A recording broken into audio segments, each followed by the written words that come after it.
Tuning in for change. Great to be back with you all with my show, Transformative Health. I've got a great show in line for you today, lots of amazing information. Kind of sound. Tuning in for change. I'm really pleased to be part of the Kinder Sounds family, which is part of the amazing Missing Kind charity. And this is a charity all about promoting and delivering kindness in all shapes and forms. And the Missing Kind is developing a network of kindness venues as social enterprises, delivering services of benefit to local people in need and supporting individuals and community groups with their personal social missions. So this is an amazing thing, to deliver kindness and to be bringing that ethos of kindness into the world. And that's what I'm all about. So we're going to be talking about on this show how we can bring kindness to our body, mind and spirit. Kind of sound. Tuning in for change. And today we're going to be talking about Divine Detox.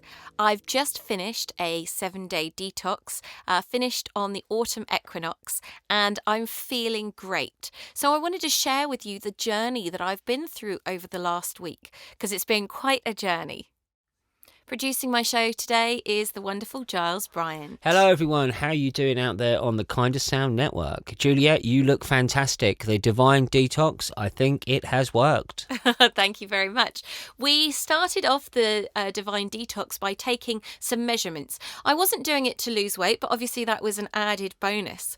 I've been pregnant and breastfeeding for the last 4 years, and I finished that about a month and a half ago. And I really wanted to have that chance to reset my system, to reset myself physically, to change my pattern and relationship with food. Obviously, when you're breastfeeding, you eat a lot more food. And so I wanted to just really reset and allow myself to sink into myself.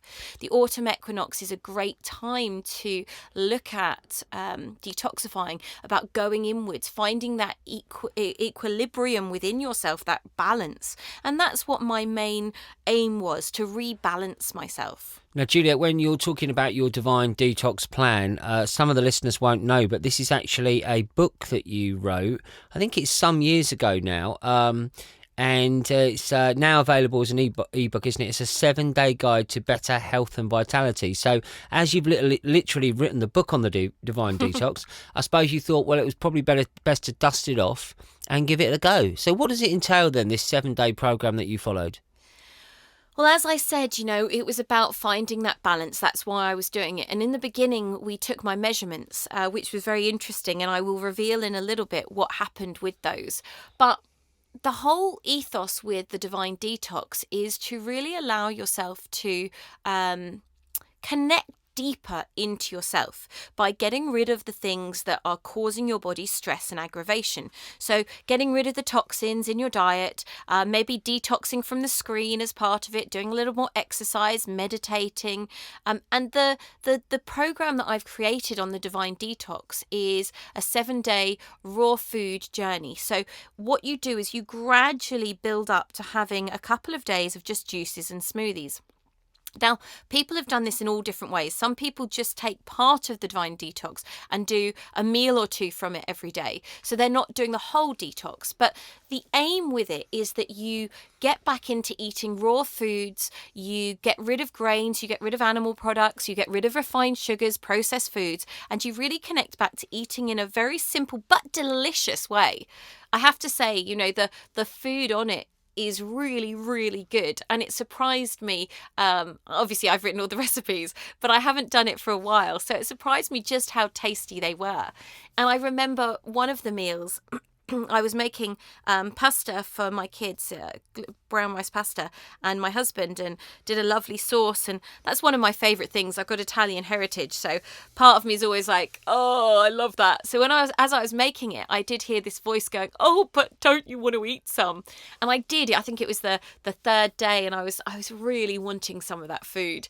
And I made my lovely salad, which was courgette noodles with some sun-dried tomatoes and grated beetroot and grated carrots and some fresh basil and stuff in there and olive oil.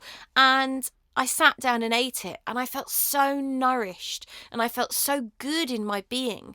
And I was so pleased that I didn't give in to that part of me that was wanting to taste everything I was making for the others, because my meal was really, really lovely and did give me that same satisfaction, if not more, than I would have got from the other meal.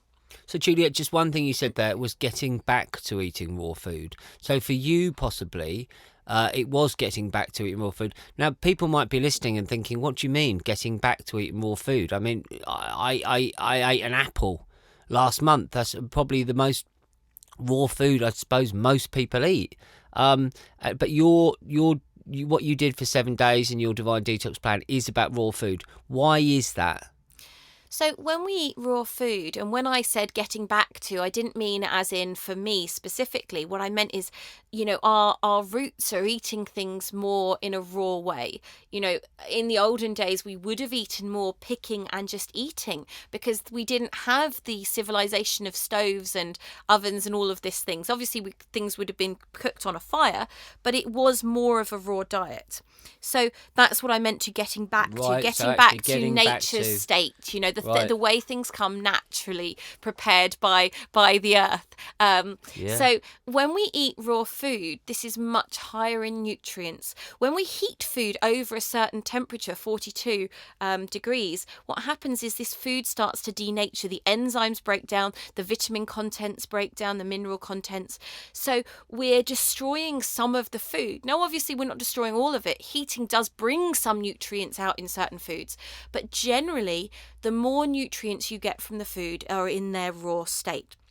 So when you strip back and you start eating that raw food again, then what happens is you're giving your body a dense nutrient load. And there's a statement called minimum optimum diet, and this happens when you eat raw food. You have a small amount of food with a dense amount of nutrients, as opposed to the opposite way. A large plate of white pasta, let's say, with a little bit of sauce, very few actual nutrients in that food, but it will fill you up. So you eat a large amount, which is nutritionally minimal in its content. As opposed to the opposite, with your raw food, you eat small portions with a large amount of nutrients, and your body feels full quicker, because we want to eat food because it's our body's signal to say, I need nutrients. The body doesn't know how else to ask for nutrients, and the body has set things that it needs. It needs its magnesium, it needs its vitamin C, it needs its iron, its calcium. It needs this portrait of things. And when we're eating food that's devoid of it, we'll eat it, we'll feel full in our belly. And 20, 30 minutes later, when the food has moved out of our belly a bit, we'll get that, oh, I'm hungry. Oh, I'm a bit peckish, because the body is saying, I am not full nutritionally. So this is something that I really found, that I wasn't hungry when I was doing the detox. Part of the thing that I did notice was the desire when I was feeling uncomfortable in my being to want to eat food, but that was the emotional reaction. But I didn't actually feel hungry. I mean, having watched you do the Divine Detox, I'm not surprised, because you were having, like 5 smoothies a day, or 5, big juices. So, I mean, you couldn't have been hungry. You certainly weren't fasting. It's not a fast, is it, this program? No, it's definitely not a fast. It's a detox. And some people say one of the arguments with detoxes that comes up quite a lot is, well, the body detoxes itself. Why do you need to detox? And that's been put out there a lot by doctors and scientists. Detoxing is rubbish. All these claims that you don't need to take detox herbs because the body does it. And the body totally does detoxify itself. Every night, every day, the body is detoxing. But the problem is, the society we live in, we're constantly ladening more onto our body for it to detoxify. So the whole point of this detox that I've created is that you eliminate those extra stresses on the body, and you give the body a chance to catch up on itself. So that's what you're doing. You're giving it space. You're giving the liver time to process things. You're adding in herbs and foods that are going to support the body's natural detoxification process. Like apples. Apples are high in pectin, and they're very supportive of clearing the gut, of allowing the good bacteria to flourish, and an amazing detox food. The pectin in them is really, really supportive of good gut health. Beetroots, another large part of this detox, are an amazing support to the liver. They help the liver to create more of the enzymes needed. So again, you're adding in these foods just to support the body's process, and you're taking out those things that could cause problems. You're taking out the pesticides and the herbicides if possible. You're having more organic food. You're taking out the extra toxins and the refined sugars and the wheats and things like this that are all going to laden your body and just make it harder for you to do the naturally occurring process. Juliette, it sounds a little bit austere. Can you describe to people how delicious the concoctions were, the drinks and the foods that you were making? Because there's a lot of no, you can't have this, you can't have this. What made it so fantastic in terms of just from the sheer quality of the food that you had? So on an average day, you start off with a hot drink, hot water with lemon and ginger, fresh ginger if you've got it. And I add my fire cider, which is an amazing concoction made with apple cider vinegar and loads of other great stuff like chilies, ginger, turmeric, garlic, oranges, lemon, cloves, cinnamon, rosemary, sage, reishi mushroom, and it's left to brew for 6 weeks. The exact recipe is in my Superfoods and How to Use Them book, which is on my website, juliettebryant.com. But you can just add apple cider vinegar, and that works really well as well in this hot drink. And you have that, and it helps to set up your digestive system for the day. And then you make a lovely smoothie. So one of my favourite smoothies was a big handful of kale, a lovely apple put in there, a banana, a couple of dates, some hemp seeds, hulled hemp seeds, a little bit of vegan protein powder, my super green mix, vitamin C mix, medicinal mushrooms, whiz it up, and you don't have to be as complicated as that. That's a lot of ingredients. And of course you're using nice clean water. Last week you spoke a lot about water. How much water are you using, Juliette, with an apple and a handful of kale in your smoothie? So I made enough. I put 2 cups of water in, so I would make a big portion. Is that about a pint of water? Yeah. So I'd make a big cup of it, a pint really, of this smoothie, so that I could drink that over a bit of time. And it's got densely packed nutrients in it. The other smoothie I did, which was lovely, had some fresh mint in it. You know, I like to find whatever I can that's growing around. I used some nettles in one of them because there's some young fresh nettles. So using some of the things that are growing around you as well.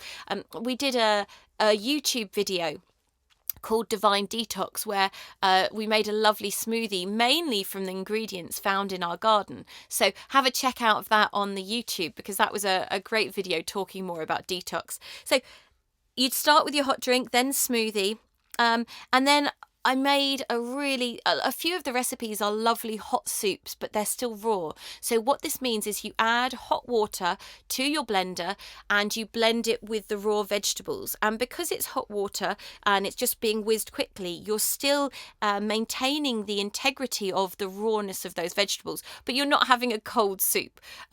So as the weather changes, we want more warmth. So one of the soups, which is my favourite, is a Thai soup, and it's got celery and kale and coriander and lemon and courgette and a few little cashew nuts, some salt. What else does it have in it? A little bit of onion, garlic, ginger, chili, and you whiz it all up and you can put it in a bowl and you eat it, and it's delicious. And then the dinner, a lovely rainbow salad. God, the salads that I made were just exquisite, so nourishing, and not just when, you know, a lot of people think of salad and they think of lettuce, tomato and cucumber. This was the furthest from that salad. So it had rose petals and calendula flowers. It had rosemary, it had sage, it had fresh mint, it had watercress, it had lettuce, tomatoes, cucumber, avocado, artichokes. the list goes on, just jam packed. And there's some beautiful pictures of it on my social media. And I'll put a picture up with this interview so you can have a look at the rainbow salad that we made. So a really exciting amount of food. And I was doing question and answers. I was running it as a live group as well for people to join in with me. And one of the questions from people were, well, what happens when you get that sweet craving, and you really need something? Well, having a pitted date with a few hulled hemp seeds in is a great way to satiate that craving. Not bad for your health, really, really a beautiful thing to have. So that was a little sample of what was on the detox. And you gradually build up, as I said, to having 2 days, or you can extend it and have 3 days on just juice and smoothies. But you've worked to that point gradually, not just jumping into it all of a sudden. Yeah, that does seem to be a sensible way to do it. And I know that some people who followed the programme, and maybe the listeners here, they might say, well, this sounds interesting. I couldn't do 7 days. Could people just do a day, or even could they just pick a meal and say, I'm just going to have a Divine Detox meal? And if so, what are the rules? What are the guidance? What should people have or maybe not have?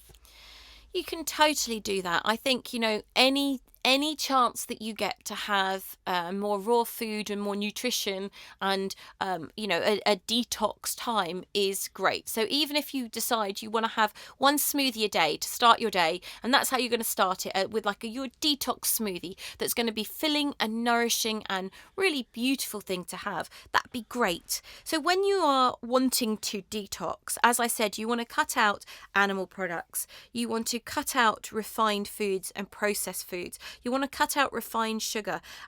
So you want to eat mainly just fruits and vegetables with a little bit of nuts and seeds, but not too heavy on the nuts and seeds. You want to keep it as mainly fruits and vegetables, cutting out grains as well as possible for that meal or the 1 or 2 days you want to do it. And the great thing about it is you can start it and see how you go and see if you want to carry on. One of the things I found is that after doing the 7 days, I've really enjoyed keeping to some of the principles, and my body has felt much lighter in its being, and it's reset me. So it's reset some of my cravings. It's reset some of the things that I would have done, my patterns. And that's the whole point, isn't it? It's giving yourself a chance to step outside of your normal patterning and have a good look at what you're doing. And one of the things I think is so important is to set your intentions. With anything in life, if you want to achieve something, set an intention. Think about why you're doing it and what you want to get out of that whole process. So for me, as I said, my intention was to reset, to connect more inwardly with myself and to bring balance into my body and my mind.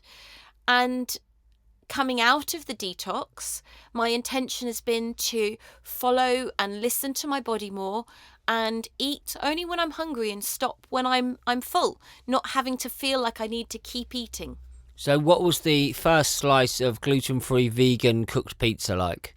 Actually, it wasn't very nice. It was really interesting. I love there's a company called White Rabbit who do gluten-free vegan pizzas, and I've always really enjoyed them.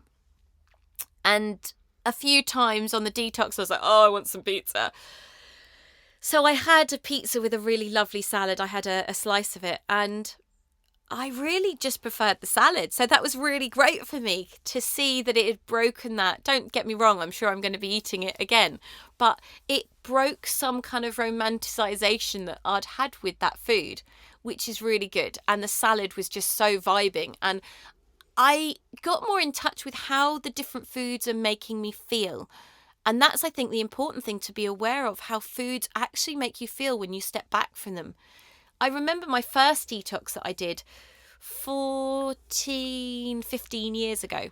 And I did a 3-day just juice. I just had apple and carrot juice. And what was really interesting when I came off that, the first food I had to come off that was really silly. I had a coffee and I had a chocolate brownie. Like at this time I wasn't into health as much. I was learning, but I had like a full sugar wheat chocolate brownie. And the headache I got after that was horrendous. So it was really good from that first experience to go, oh my gosh, this is what this normally does to me. But I desensitized myself to the fact that that's what coffee did and that's what the sugar did. So that's what we can do. We can understand how food is actually working. Now, those recipes some of those recipes you mentioned, okay for you to have, but possibly a lot of people out there, maybe fussy adults or children, they're not really going to want to have a smoothie made with a handful of kale. So one of the things you just mentioned there was the juice. And I know that can be a really good way to get people into doing a detox. It's just maybe have a meal, just that you just have a juice. Tell us about the juices you've been making and also about the way you make juice, the juice you've got. So I love juices, and you're right, the kids, I mean, in a smoothie, the good thing is the kale blends up and you can't actually tell it's there, especially if you do a chocolate smoothie with raw cacao powder, you would never notice the greens there. But juices are much smoother. They don't have the fibre. Some people can't deal with a lot of fibre if their gut's not used to it. So a juice doesn't have that fibre, but it's got the nutrients. So that's a great thing to do. So it's kind of softer and smoother in its taste. It's usually a little bit sweeter. You can make a smoothie if you don't have a juicer and then squeeze it through a muslin bag to get the fibrous bit out. And that works really well as well. So you don't necessarily have to have an expensive juicer. We've got a slow press juicer, and so that doesn't create speed. It has the most nutrients. You get the most nutrients out of the food that you're having in the juice, which is a great way to do it. And our kids love it. We were making ice lollies for the other day for my son's school project in the juicer, and we did a juice that was apples, kale, lemon, ginger, carrots. What else was in there? There was fresh turmeric in there. Oh, fresh turmeric, that's it, yep. And it tasted incredible. He loved it. He helps me make the juices. Both my little ones help me make juice, which is great. And they put the greens in, they put the greens from the garden, the fresh mint, things like that. And it really is good to engage, if you've got kids, them in this process so they can start to learn about health and well-being from a young age. So it's not anything strange. When you have fresh apple juice, it's so full of vitamin C as opposed to the stuff we buy in the shops, which is pasteurized, and heat destroys vitamin C. So if we can get these fresh foods into us through a juice, through a smoothie, through a salad, through a fruit leather I was making, and they're raw fruit leathers, which are dehydrated fruit strips, like the fruit winders that you have as kids. And I made a big batch, and my middle son loves them. He takes them to school every day. They've got hawthorn, elderberries, rose hips, apples, blackberries, loads of good stuff. So that's a great way to do it as well. So it's not taking the fun out of things, it's just trying to find other ways to bring in those good nutrients, but also something with a fantastic taste. And I think everyone does like a nice glass of juice. And of course, there's so many juice recipes out there. So just to back to that, Juliette, the slow juicer, the cold press juicer, is using cogs to effectively crush everything, whereas those older style juicers had the spinny blades on them, didn't they? The centrifugal. And that the speed and the heat that it can generate can actually oxidize some of the nutrients. So the slow press juicer, if you can get one, it's optimizing it. But just can you tell us a bit more about pasteurization? Because nowadays people have seen it in stores everywhere. You get these green juices and you get these smooth, we won't name any brands, but you get all these different superfood smoothies. But of course, all of these products have been pasteurized. They have to be pasteurized so they can actually be sold. Otherwise, they go off. So what's the effect of that on the nutrients?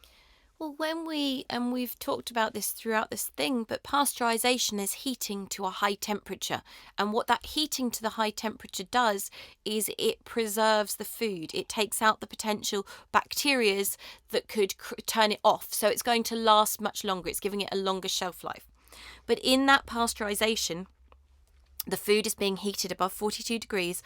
So you're denaturing the food itself. You're destroying a lot of the enzymes and the nutrients, especially things like vitamin C, which are very heat sensitive, and the enzymes within the food. So yes, it may taste nice and it will have a little bit of nutritional value. Don't get me wrong. It's not like having a can of fizzy drink or something. It's going to be better than that. But it's going to be quite a high sugar content for the amount of nutrients that you're actually getting. Whereas if you had that same juice fresh, you'd get so many more nutrients, which would balance out the amount of sugar that was actually in that. Absolutely, that's a wonderful point. Do you remember being in India and having fresh sugarcane juice? Oh, that was one of my Because we've got favourites. listeners all around the world, haven't we? And people are probably thinking, well, you know, having an expensive juicer, but I mean, there were reasonably primitive contraptions, Yeah. very effectively making juice, the sugarcane juice, and then on the beach. We had a lovely friend called Rupa on the beach who had an amazing juicer that she just wound with her hand. Yeah. No electricity. She just wound it and she made brilliant fresh juice with pineapples and papayas, so many things. It was absolutely stunning. Sugarcane juice is a great thing. You know, we talk about sugar being bad, but you know, the roots of sugar, the roots of the plant, when you look at sugarcane is actually an amazing plant for you. Sugarcane juice is filled with electrolytes, highly nutritious, and a great thing to have. It's what happens when we take it out of its natural state and we refine it. We strip it of the goodness, and then we eat that byproduct, which is refined and stripped. So we get sugarcane growing, and sugarcane has approximately 32 different minerals in it. And what happens is that sugarcane is taken and it's processed, and in that process, those 32 minerals are stripped from it. The byproduct of that, the stripped nutrients, is called molasses, and that's sold as a separate product. But those nutrients are stripped out, and you're left with the white sugar that you've got. So what happens is when your body eats it, our bodies are super intelligent, and the body goes, in order to process this, I need 32 different nutrients. Where are they? Well, they're not in the sugar. So what do you think the body has to do? Well, it has to strip it from your reserves. It has to use your reserves in order to process it. That's why foods are called anti-nutrients. So like white bread, refined foods that have had this process, they've had things stripped out. They have to get those nutrients in order to process it in your body. So this is such an important thing. We're actually eating foods that are destroying the nutrients in our own systems. So there are great sweeteners out there that are natural sweeteners, I should say. We don't want to go for the artificial sweeteners because they are another cocktail of, well, they're just a cocktail of chemicals.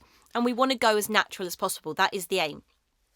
So raw local honey, if you've got honey from a local beekeeper who looks after his bees and cares and loves for them, this is a great thing. And again, you want honey that's not been pasteurized. You don't want it heated because again, you're destroying a lot of the medicine from that.